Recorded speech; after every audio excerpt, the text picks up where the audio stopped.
Bom, vamos começar a falar sobre contentamento, para jogar fora. Contentamento, que é o tema do nosso nosso estudo esse semestre. Nós vamos falar disso aqui. É Contentamento. Esse livro é da Wilson. Nancy Wilson. E hoje eu já vou dar o primeiro passo, né, que na realidade é uma introdução. E para as minhas amigas que vão reproduzir depois, que vão replicar, vão ser as mensageiras, eu também, nós teremos a semana que vem uma reunião, tá? Que eu vou já separar, mas é mais ou menos isso que vai ser, que nós vamos falar, de contentamento. Como seria, né? A nossa vida seria diferente se nós aprendêssemos a manter os ânimos controlados. Lembrando que nós temos gozo, paz e alegria, é o que fala o hino, né? É uma linda melodia. Nós deveríamos sempre estar felizes, né? Porque nós temos esperança. Foi uma das coisas dos heróis, lá no Dia de Herói, que eles falavam, que elas ensinaram as crianças, eles aprenderam sobre o poder de Deus, sobre esperança e sobre força, né? Que cada um de nós tem força, porque Deus dá força para lutar. Olha como eu aprendi direitinho. Ó, conta para elas lá, tá, Rosinha? Que eu aprendi, o Leon aprendeu direitinho, meu filho aprendeu direitinho, que isso é um motivo de grande alegria, porque Cristo nos libertou dos males do pecado.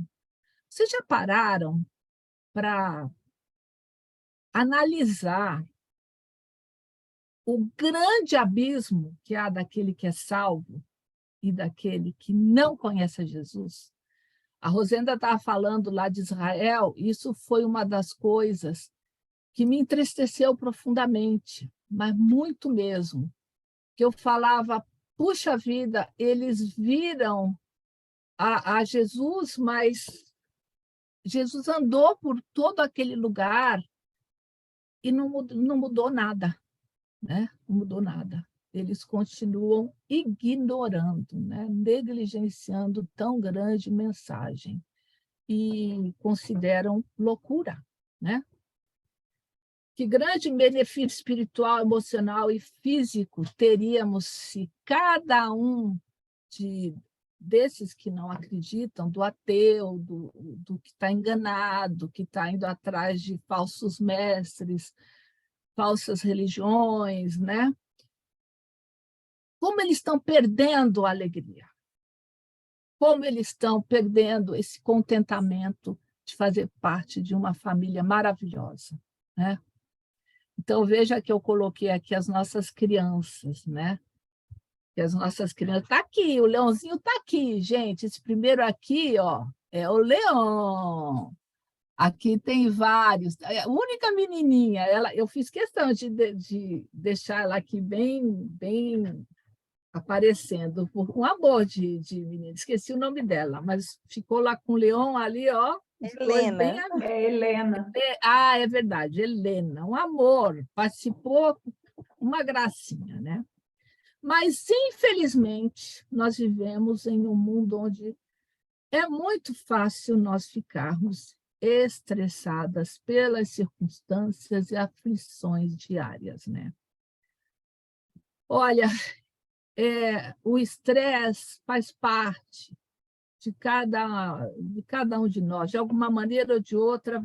Hoje nós falamos com a maior tranquilidade. Hoje eu estou estressada, não me encha. Pelo amor de Deus, para. Às vezes eu olho né, e eu falo, hoje tá com mulundum, né? Às vezes as pessoas já chegam de mau humor, nem sabem por quê. E tudo elas falam, hoje eu estou estressada. Então, parece que é uma decisão de estar assim, né? E quando eu estava lá em Israel, eu olhava lá para as pessoas, assim, no nosso grupo, todo mundo muito feliz, todo mundo muito alegre, muito unido. Lá ninguém falava em estresse, né? Então, era uma paz que eu tinha lá com eles, com toda a dor, com tudo aquilo que eu senti durante a viagem, eu falava, não, eu não vou deixar isso me incomodar, porque a minha alegria é muito maior do que o meu sofrimento, né? Porque eu não conseguia subir nenhuma escada, eu não conseguia subir nenhuma rampa. Mas o que acontece na nossa vida é que nós justificamos o estresse como se ele é natural, fosse natural. Ah, ela está assim porque hoje a filha dela está casando. Ah, ela está assim porque ela é recém-casada. Ah, isso daí faz parte da vida, é mãe de primeira viagem. E nós usamos essa expressão estressado para descrever essa condição recorrente de uma pessoa desorganizada e também com pretexto. Por que pretexto? Porque você justifica seu modo de agir alegando que você estava estressada. Meu marido é um que fala, esses dias ele tem me dado muito conselho, né? Conselho demais.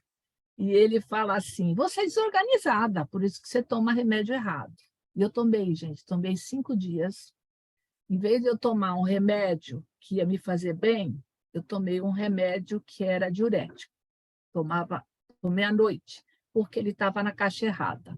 Eu só vim descobrir no 5º dia, e eu não melhorava, e eu não sabia o que era. E ele falou: você é desorganizada.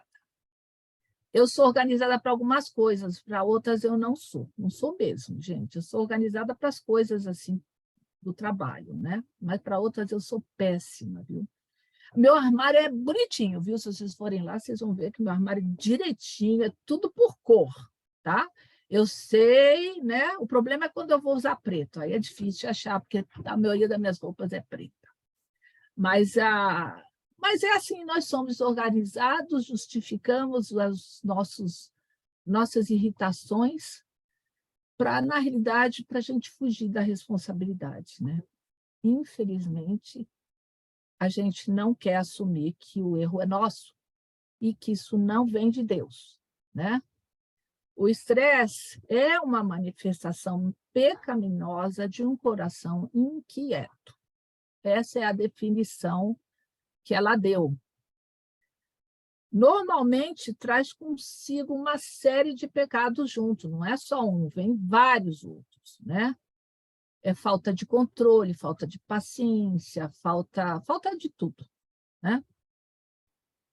Então, como é agradável você estar em paz, você sentir aquele contentamento, né? Que você consegue superar os seus problemas. Eu lembro quando eu estava no hospital, minha filha, porque eu fui lá com uma dor no peito, e eu achei que tudo tranquilo, de repente eu já fui direto para uma UTI, foi meio assustador. E para eu não ficar nervosa, eu brincava muito com os enfermeiros, que eram todos muito delicados, muito gentis. A minha filha chegava para mim e falava: mãe, você está passando bem? Você está louca? Você não para de rir. Você então não tem nada. Eu falei: Annelise, eu tenho 2 opções. Ou piorar com o meu mal-estar, ou colocar um açúcar nesse limão. E se eu tratar bem as enfermeiras, elas vão me tratar bem. Se eu tratar bem o médico, eles vão me tratar bem. Então, elas tinham enorme alegria em entrar no nosso quarto. Isso eu aprendi com meu pai, sabe? Eu aprendi com meu pai. Porque o contentamento, ele mantém controle sobre o espírito. Não permite que paixões desgovernadas e emoções desenfreadas gerem perturbação no momento exato em que o equilíbrio se faz necessário. Era um momento angustiante, era um momento que eu não sabia o que ia acontecer, né? Então, o contentamento, ele tranquiliza o coração e leva a agir e falar sabiamente, mesmo quando sob grande provocação.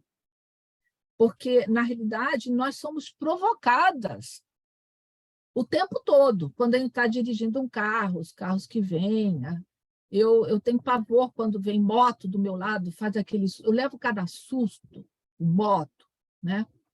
E às vezes eu abro. Outro dia eu estava com uns amigos da Annelise, inclusive gente bem crente. Eu abri a janela e falei assim: por que você fez isso? Falei assim, furiosa. A Annelise falou assim: mãe, o que é isso que você fez? Eu falei assim: saiu, saiu. Vergonha, deu até pedir desculpa depois, mas já tinha feito a bobagem, né? Na realidade, a gente é provocada para sair, o nosso inimigo ele fica ao redor de nós, querendo mesmo que a gente ouça o leão rugindo. Às vezes, a situação é estressante, mas não significa que devemos nos estressar. Nossa vida diária é repleta de provocações, então nós temos que aceitar. E nós vivemos num mundo extremamente inseguro agora. Está muito inseguro que eu fico preocupada. Preocupada. Eu não consigo mais ouvir jornal, ouvir notícia, sabe? Às vezes uma pessoa começa a falar, eu falo, eu não quero ouvir. Então, eu pergunto, deixaremos que tais coisas tenham poder sobre nós para nos tirar a paz? Porque é isso que o nosso inimigo quer. Ele quer nos deixar doentes. É exatamente isso. Ele quer ver a gente brigar no trânsito, ele quer a gente chegar atrasada, ele quer que a gente se magoe com o outro, não perdoe. Ele quer que a gente se irrite e use a mesma arma. Ah, você está brigando comigo, eu vou brigar com você. Ele faz com que você seja sempre desorganizada e não chegue nos compromissos, ou esteja atrasada. Então, nosso inimigo ele fica em volta da gente fazendo essas coisas. Você tem uma opção, você tem uma decisão a tomar. Você vai se deixar levar por todas essas provocações? Ou você vai agir de maneira diferente? Permitimos que tais acontecimentos conduzam o nosso coração exatamente à raiva, à impaciência, ao aborrecimento, à irritação. É isso que o diabo quer. O diabo quer que a gente entre nessa neura, né? De ser natural ficar estressado.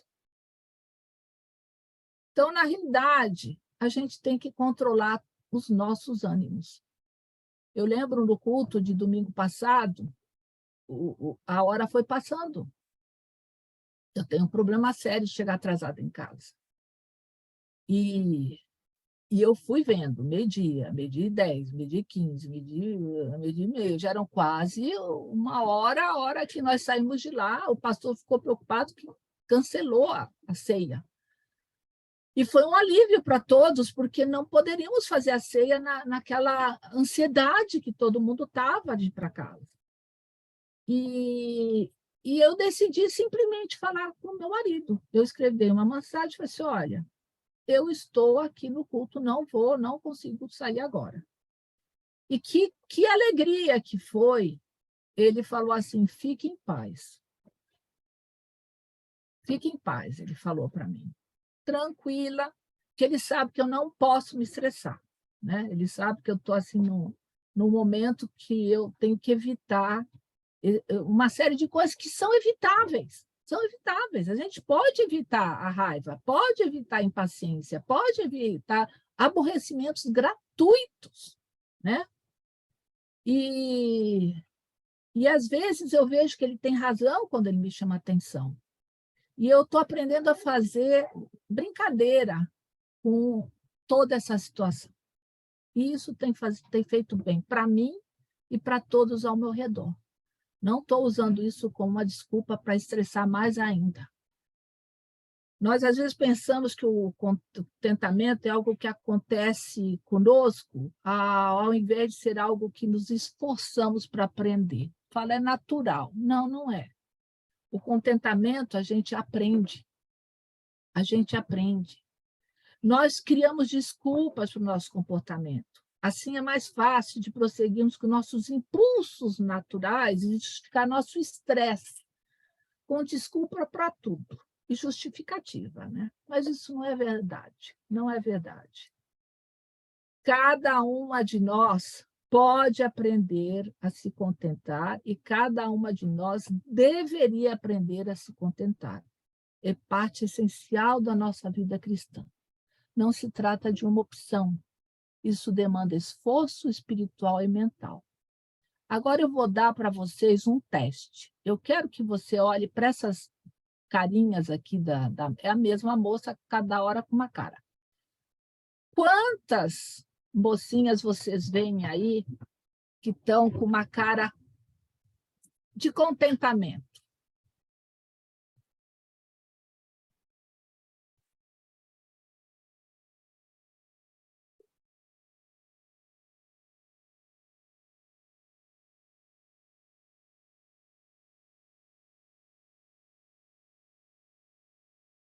Pode chutar.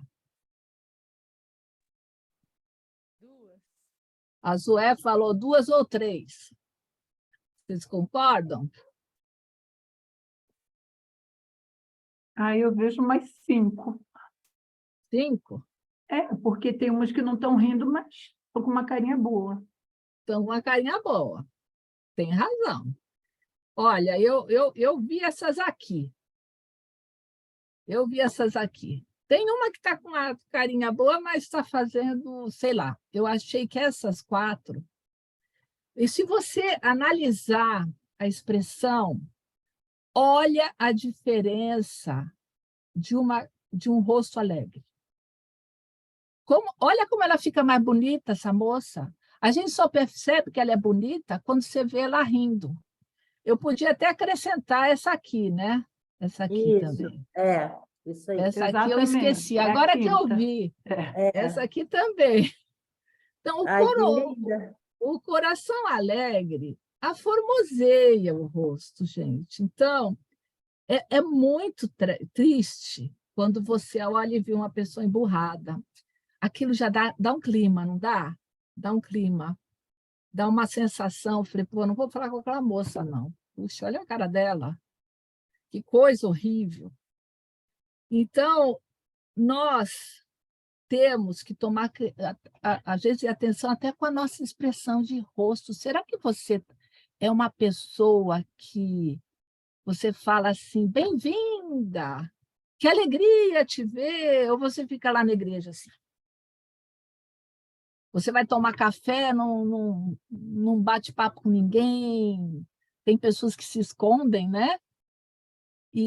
Mas cabe a nós, principalmente nós, membros, nós que temos uma liderança, nós que somos da família IPM, nós temos que procurar essas pessoas que estão, às vezes, envergonhadas, que não sabem o que fazer. Vemos também muitas crianças, sabe? Muito adolescente, extremamente envergonhado com alguma coisa. Então, nós temos que procurar esses jovens e mostrar que ali é uma família, que nós amamos eles, sabe? Tinha até um menininho lá, que ele estava sempre emburrado. Ele só queria ganhar. Ele só queria ganhar. Então, toda vez que ele perdia, nossa, ele fazia um horror. Aí chegou uma hora, meu netinho ele adora fazer, como é que fala? Efeito dominó, né? Então, eles estavam lá todos brincando, ele começou a fazer o efeito dominó, o menino foi lá, pum, empurrou e caiu tudo. E o Leon, ele fica assim, ele chora, sabe? Ele chora quando destrago a brincadeira dele. Daí eu falei com ele, não, não liga não. Na realidade, ele queria ver como é que caía o dominó. Aí o Leon teve a paciência de fazer mais um, chegou para ele e falou assim, você quer derrubar?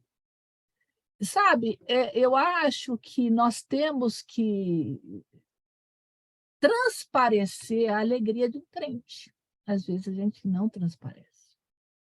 Às vezes a gente está sempre com uma cara de... Meu marido é que fala, olha, tudo já acabou, hein? Você, por favor, melhore, eu não quero mais ver você assim. E ele tem razão. Ele tem razão. Eu estou tomando remédio, estou aqui, não preciso me preocupar. Deus proverá. Então, é por isso que nós vemos que Paulo, que é um dos exemplos que, para cada assunto que a gente tema desse livro, nós vamos levantar um personagem para falar. E, por enquanto, eu vou falar um pouquinho de Paulo, que é o tema do nosso estudo. Quem poderia ler Filipenses 4, de 11 a 12? Eu posso. Por favor. Digo isto, não por causa da pobreza, porque aprendi a viver contente em toda e qualquer situação.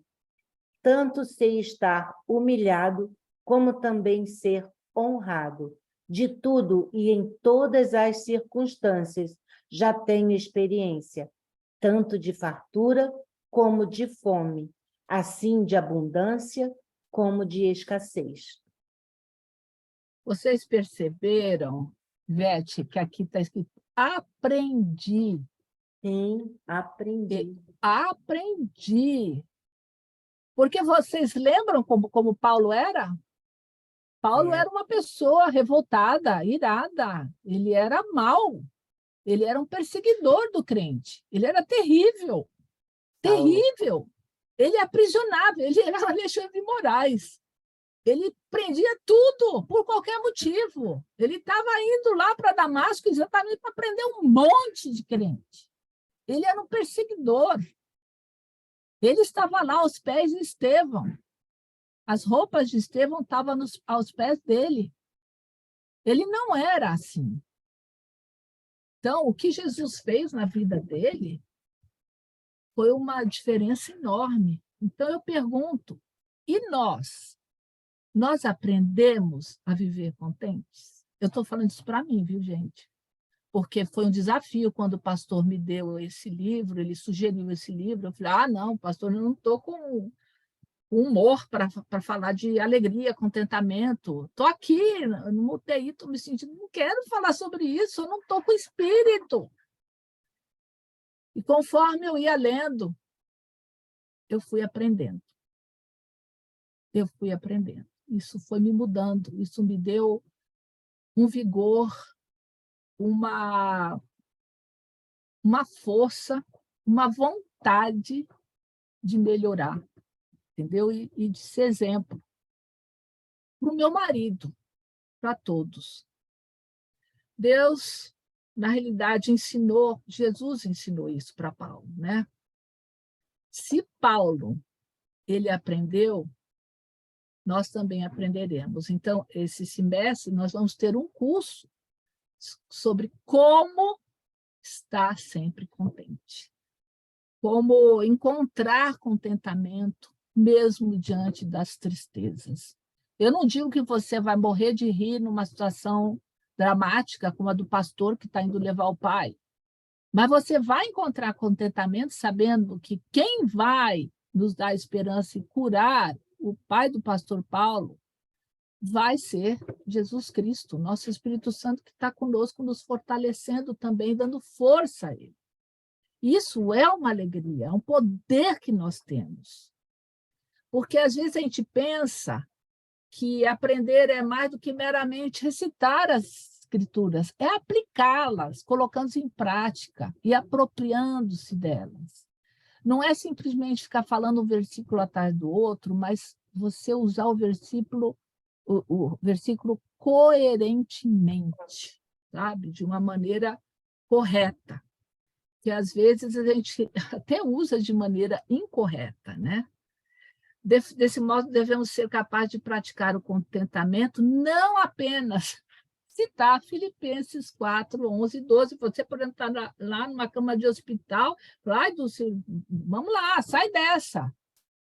O Paulo fez assim, você também sai. Não é bem assim. Na realidade, o contentamento é algo que você vai aprender na sua vida, com Jesus na sua vida, na sua prática mesmo. Não é uma coisa simples. Agora, eu queria definir mesmo o que é contentamento. Contentamento é uma profunda satisfação na vontade de Deus. Contentamento é uma profunda satisfação na vontade de Deus. Sabe? Às vezes você recebe um não desse tamanho, você é mandado embora de um emprego, você na hora não vê alegria naquilo, uma amiga sua te diz, não quer mais falar com você. Hoje em dia é tão fácil, né, você bloquear as pessoas. Isso é muito triste, muito triste como nós bloqueamos. Eu fico assim, muito triste quando eu vejo uma pessoa saindo do grupo sem me falar. Só vejo aquela assim, fulana de tal saiu. E entristece, não só a mim, mas a todas que viram aquilo, né? E às vezes você vai procurar a pessoa não quer, arredia, fica brava, não quer explicar. Mas, na realidade, o contentamento é uma profunda satisfação na vontade de Deus, mesmo que isso doa, tá? Todos nós temos a nossa vontade, mas e a vontade de Deus? Prevalece na sua vida? Porque a vontade de Deus é boa, perfeita e agradável. Em Filipenses, Paulo diz que está satisfeito quando com fome, abundância, escassez, tudo, quando tem tudo do que necessita ou quando não tem, satisfeito em todos os lugares, em todas as situações. É um caso especial, não é? É realmente, eu falo, olha, Paulo, parabéns, eu não consigo estar contente numa prisão. Mas ele realmente era sincero. Ele deixa claro que não há nada que ele julgue ser insatisfatório. Por quê? Porque Paulo entende que Deus o colocou em cada uma daquelas circunstâncias com um propósito. Às vezes nós temos que entender, ou às vezes, quando estou sofrendo, eu pergunto por que isso aconteceu. Eu não entendo. Hoje era um dia que não era para eu ter perturbação, mas eu tive todas as perturbações possíveis, né? Eu tive que buscar o remédio, eu tive que levar minha filha no metrô, eu tive que comprar o remédio, o cara que me atendeu foi lento. Eu cheguei aqui, eu estava preocupada, eu tive que atrasar o almoço. Mas eu estava, aí eu comecei a pensar, puxa, por que isso está acontecendo? Daí eu comecei a agradecer a Deus, sabe por quê? Porque eu já tinha preparado tudo. Eu não precisava mais dar uma revisão. É lógico que eu dei, né? Em meia hora lá eu dei. Mas Deus já havia me dado tudo de bandeja ontem e antes de ontem. Um milagre, eu nunca preparei um estudo tão fácil, tão rápido, porque quando eu vi a Rosenda no domingo, eu já falei, ela não está em condição, ela não vai conseguir falar. E como Deus é perfeito, ele me deu tudo de bandeja, realmente, o Espírito Santo me ajudou, e eu fiquei muito feliz, porque eu entendi o que Deus queria de mim. É estar contente mesmo em meio a todas essas ironias da vida, né? Porque a gente sempre fala, eu lembro que eu tinha uma amiga que ela era minha teaching leader lá no BSF, tudo acontecia no dia da reunião, né? E eu não sei por quê, eu não era nada, era nova lá na reunião. E ela veio um dia e falou assim, eu não sei, ela arrancou, ela fez assim, eu não sei por que isso acontece toda terça-feira. Aí eu falei para ela, como? Mas só pode ser na terça que vai acontecer isso. Aí ela olhou assim para mim, ela ficou completamente, como assim, Dulce? Eu falei assim, é isso mesmo, é isso mesmo. O nosso inimigo não quer que seja tudo perfeito, ele quer sempre atrapalhar, mas isso nos fortalece, nos faz olhar para quem? Para Jesus. Porque às vezes a gente está olhando para a gente vê as circunstâncias, a gente vê os problemas, mas Jesus fala, olha para mim, como ele fez com Pedro. Não olhe para a tempestade, olhe para mim. A nossa condição natural certamente não é de ter contentamento. Nós sempre conseguimos encontrar muitos motivos para reclamar de tudo. Reclamamos de tudo. Nossa, é impressionante. A gente pode acordar de mau humor porque dormiu mal, de mau humor porque levantou várias vezes para ir no banheiro. Eu às vezes acordo assim. A gente tem tanta reclamação. Eu fico incrível, eu achei incrível meu marido outro dia, eu ouvi minha filha fazendo massagem nele, dando, ele falou, mamãe, papai não abriu a boca, mas ele está 3 dias sem mexer o pescoço. Aí eu falei para ele, Pedro, por que que você não me falou? Ele falou, porque eu não queria te aborrecer. Será que você pensa nisso, em quem está perto de você? Quando você está reclamando, ou nós somos como os israelitas, queremos a carne lá do Egito, queremos tudo que tem lá, só nos lamuriamos. No primeiro momento que não tem água, reclamamos. E veja que Deus não permitiu que o sol fizesse mal, as roupas dele não gastaram, os sapatos não gastaram, ele deu uma nuvem que andava sobre eles e dava um fogo à noite, que eles não andavam no escuro. Deus fez tudo perfeito, perfeito. Quando chegou a hora H, o que que eles creram? Eles queriam fazer a vontade deles, né? Ai, não, eu vejo gigantes, eu vejo isso, eu vejo aquilo. De 10, né, de 12, só 2 deram um bom report. Nós somos assim. Ah, mas isso é natural. Não, não é, não deve. Nós temos que aprender a olhar sempre o lado bom das coisas e ver o que que Deus quer nos ensinar. E Deus me ensinou muito com esse estudo. Um coração alegre é um bom remédio. Dificuldades não são por acaso, elas nos envolvem, e esse crescimento é mais rápido quando administramos as dificuldades com contentamento. Eu admiro um sobrinho meu que ele de tudo ele faz piada. Eu lembro que ele estava no hospital, o Cacau, não sei se vocês lembram dele, um problema de coração seríssimo. Aí, eu não sei o que ele fez do quarto dele um dos lugares mais alegres do hospital. Todo mundo queria estar no quarto do Cacau. Teve um dia que eu cheguei lá e eu falei, eu sou a tia do Cacau. Eu falei, você vai para a balada? Porque lá é o lugar mais alegre que tem desse hospital. Ele transformou o limão numa limonada. E com isso, ele estava pregando o evangelho, né?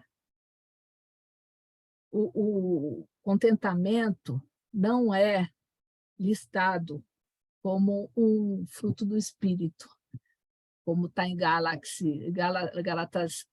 5, 22 a 23.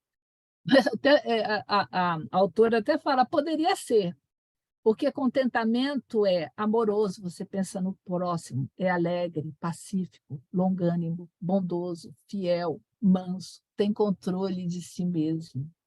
Esse fruto não é algo que nós mesmas geramos, mas é o Espírito Santo que produz. Da mesma forma, ele é a fonte de todo o nosso contentamento. E eu tenho um exemplo espetacular no meu pai. Ele sempre fala, eu tenho muito mais do que mereço. Meu pai tem um coração tão grato e ele tem um contentamento pela vida. É incrível, toda noite, às vezes, esses dias que eu estava doente, eu não ia ver meu pai, e ele vinha, mandava um vídeo e falava assim, eu vim dar o meu boa noite amável para você, porque eu estou com muitas saudades. Então, é uma alegria que ele sempre que eu vou me embora, ele fala, você vai embora, não me deixa, a minha alegria vai junto. Então, eu não sei explicar a alegria do meu pai. E meu pai é o tipo de pessoa que ele... Tem alguém me ligando aqui, eu estou desligando. Que quem está perto dele está feliz. Ontem foi o primeiro dia que eu fui treinar uma moça. Ela ficou encantada. Ela falou, Dona Dulce, ninguém diz que esse homem tem 101 anos. Que alegria, que amabilidade, que delicadeza, como ele me tratou. Ele pegou a mãozinha dela, né, beijou e falou, você vai cuidar de mim? E olha, gente, que meu pai sente muitas dores, viu? Muitas dores. Ele não anda. Ele tem que ser carregado para cá e para lá. Então, eu tenho que pegar uma cuidadora forte. E tem que ter maneiras de carregar, porque às vezes a maneira, se você carrega ele por um braço só, você pode até destroncar o braço dele. Ele é muito magrinho. Então, você vê que meu pai aprendeu. Meu pai, quando estava envelhecendo, eu vi um dia ele lendo livros de psicologia. E eu falei, pai, o que é isso? Você não está lendo esses livros dos seus militares? Ele falou assim, não.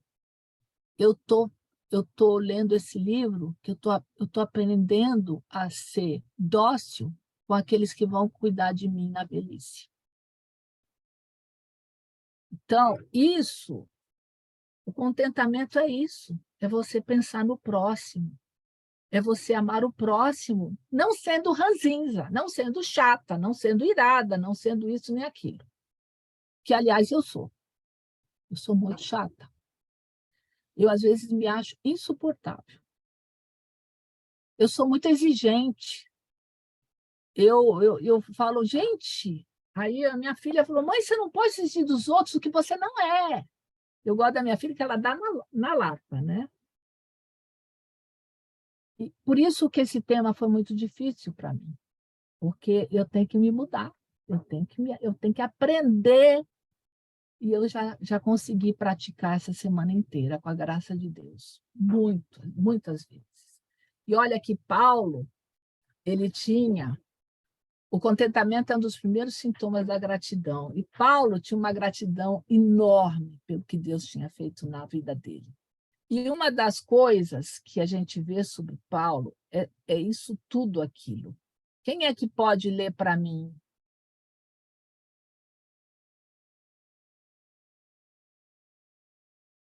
Quer que eu leio? Quero. 5 vezes recebi dos judeus uma quarentena de açoites menos um. Fui 3 vezes fustigado com varas. Uma vez apedrejado. Em naufrágio, 3 vezes. Uma noite e um dia passei na voragem do mar.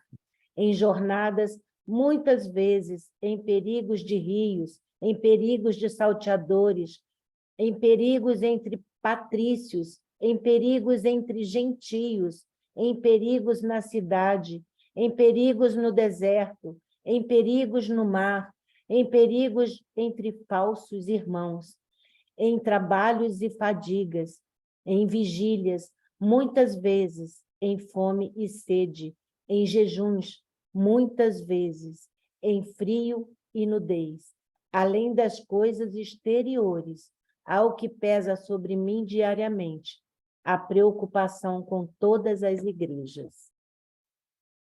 Sabe, Ivete, esse final dele eu nunca tinha parado para prestar atenção. Ao que pesa sobre mim diariamente, a preocupação com todas as igrejas. E nada disso tirou o contentamento dele. Mas Paulo sofreu, gente, como ele sofreu. O final da vida de Paulo é terrível. Nós vamos dar uma estudadinha depois. E nós vemos aqui que Paulo sabe que em cada situação Deus está agindo em favor dele, não contra ele. Aqui, lembra, ele foi carregado, ele aqui sem roupa e está escrevendo várias cartas, ele escreveu da prisão, algemado com vários soldados, né? Que ele converteu quase todos a soldadesca romana, né? E ele ainda fala, digo isso não por causa da pobreza, porque aprendi a viver contente em toda e qualquer situação. Que coisa extraordinária, como eu me sinto pequena diante dele. Mas ele tinha um trunfo. Qual era o trunfo mais importante? Era esse. Tudo posso naquele que me fortalece. Nós também temos esse trunfo. Sem Cristo não há contentamento. mas através de Cristo, por e com Ele, podemos realizar essa tarefa difícil de estar contente.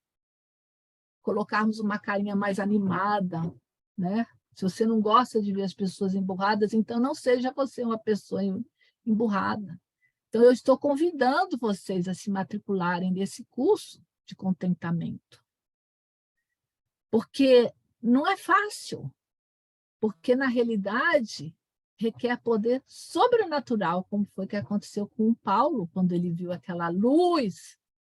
A luz entrou nele, a tal ponto que ele ficou cego. Mas foi uma luz que mudou, ele se tornou um novo homem, completamente diferente. Contentamento só é possível porque Cristo fortalece os seus a estarem contentes. Não há outro caminho. Quando eu vi ontem, domingo, o pastor Daniel falando como é difícil, né? Você vê, nós não temos problemas nenhum, e às vezes o domingo a gente não quer ir na igreja, né? Arranja desculpa para tudo, várias desculpas. Contentamento não é tornar-se endurecido, não é ser indiferente ao que acontece, não se importando com nada. Eu vou deixa para lá, eu estou feliz, não estou nem aí. Tem gente que pensa assim, não é esse contentamento. Não é ser estoico, nem mesmo reprimir emoções ou engolir em seco. Contentamento é o resultado de uma força espiritual que vem diretamente de Cristo. É a habilidade de permanecer satisfeita com a vontade de Deus em todas as circunstâncias, sejam elas fáceis, sejam elas difíceis. Como Paulo, em todas as circunstâncias. Não ore pedindo para dar certo. Ore pedindo que se cumpra a vontade de Deus na sua vida. Não é brincadeira. Esse exercício de praticar o contentamento é difícil, gente, é muito difícil. Mas à medida que a gente vai amadurecendo, melhorando, vocês vão ver que alegria que é. Em vez de você fazer as pessoas ficarem tristes com o seu comportamento, você vai ver as pessoas... É impossível você não sorrir sem que uma pessoa não sorria para você. É impossível você não abraçar uma pessoa, dar todo o carinho para essa pessoa, que ela não se sinta aquecida e feliz por esse amor expresso dessa forma. Nós precisamos amar mais. Nós estamos vivendo num mundo em que as pessoas estão se afastando umas das outras. As crianças estão vivendo no celular, estão sendo educadas pelo celular. É uma barbaridade, gente. Quantas vezes eu vou num restaurante, eu vejo os pais no celular e as crianças no celular. As crianças fazendo barbaridade e os pais estão lá. As pessoas andando na rua olhando o celular. Isso é muito triste. Nós, como avós, como exemplo, pessoas mais velhas, a gente tem que ensinar essas crianças. Temos que levar nossas crianças à igreja. Isso é muito importante. Então, contentamento é uma profunda satisfação na vontade de Deus. Charles Spurgeon escreveu isso. Esse livro tem uns dizeres maravilhosos. Em um lugar ou outro, nas muitas e piores águas da tribulação, sempre há um local seco, onde o contentamento pode colocar seus pés. Se não houvesse, ele aprenderia a nadar. Eu tenho uma admiração profunda por Charles Spurgeon. Então, vamos praticar o contentamento, vamos ser felizes. Sermos mais felizes, porque Jesus morreu na cruz para nos dar esse contentamento. Não foi brincadeira. Sacrifício enorme. Glória a Deus.